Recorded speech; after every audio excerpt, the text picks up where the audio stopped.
आपने इमरान हाशमी की Y cheat India movie देखी होगी, जिसमें वो पैसे लेकर बच्चों को एक रात पहले ही एग्जाम के सारे आंसर्स बता देता है और बच्चे जाकर एग्जाम दे आते हैं। कुछ ऐसा ही स्कैम नीट के रिजल्ट के साथ देखने को मिल रहा है। देश के कोचिंग हब कोटा में नीट रिजल्ट आने के अगले ही दिन बागीसा तिवारी नाम की एक 18 साल की स्टूडेंट ने सुसाइड कर लिया। बागीसा मध्य प्रदेश की रहने वाली थी और कोटा के एक कोचिंग इंस्टीट्यूट में नीट एग्जाम की तैयारी कर रही थी। बागीसा उस बिल्डिंग के 5वें फ्लोर पर अपनी माँ और भाई के साथ रह रही थी। परिवार वाले और बाकी लोगों ने उसे तुरंत प्राइवेट अस्पताल में भर्ती कराया। इलाज शुरू हुआ, लेकिन 1 घंटे बाद ही बागीसा की मौत हो गई। इसके पीछे रीजन बताया जा रहा है कि नीट के एग्जामिनेशन और रिजल्ट में जो स्कैम हुआ है, उसी की वजह से इस स्टूडेंट ने सुसाइड कर लिया। पहले नीट की परीक्षा का पेपर लीक हुआ, अब छात्रों का आरोप है कि इसके रिजल्ट में भी स्कैम हुआ है। एनटीए जो इस एग्जाम को कंडक्ट कराती है, उस पर क्या आरोप लगे हैं, आइए जानते हैं।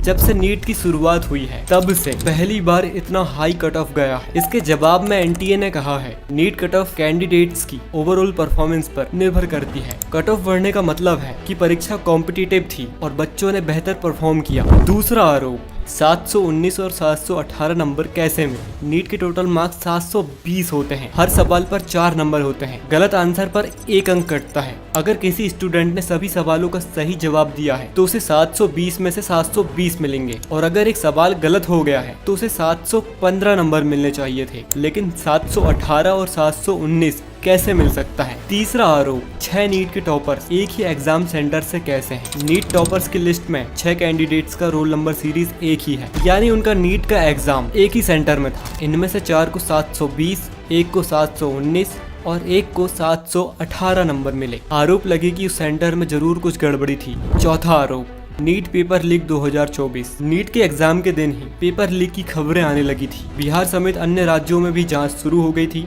जो अभी भी जारी है, लेकिन एनटीए ने इन आरोपों को खारिज कर दिया, वो भी बिना किसी सबूत दिए। कुछ बड़े सवाल ये भी उठते हैं कि नीट का रिजल्ट 14 जून को आने वाला था, लेकिन अचानक 4 जून को रिजल्ट कैसे आ गया? ऐसा इसलिए किया गया कि जब चुनाव का रिजल्ट आएगा तो पूरे देश का ध्यान चुनाव के रिजल्ट में होगा और नीट के रिजल्ट पर किसी का भी ध्यान नहीं जाएगा, या फिर मीडिया में ये हेडलाइन ही नहीं बन पाएगी। पर आखिर ऐसा क्यों किया? इसका जवाब एनटीए को देना ही होगा। बहुत सारे लोगों का ये भी दावा है, कई बच्चों को एग्जाम की एक रात पहले ही पेपर मिल गया था, जिसके उन्होंने 20 से 30 लाख रुपए दिए थे। अब मांग की जा रही है कि सुप्रीम कोर्ट की निगरानी में इसकी जांच होनी चाहिए। सोशल मीडिया में भी लोग इसके खिलाफ प्रोटेस्ट कर रहे हैं और बड़े बड़े नेताओं ने भी इस पर बयान दिया है, जिसके बाद सरकार पर यह प्रेशर भी बढ़ते जा रहा है। हम उम्मीद करते हैं कि जल्द से जल्द इसकी जांच होनी चाहिए और स्टूडेंट्स को न्याय मिलना चाहिए। आपका इस बारे में क्या विचार है, हमें कमेंट कर जरूर बताइएगा।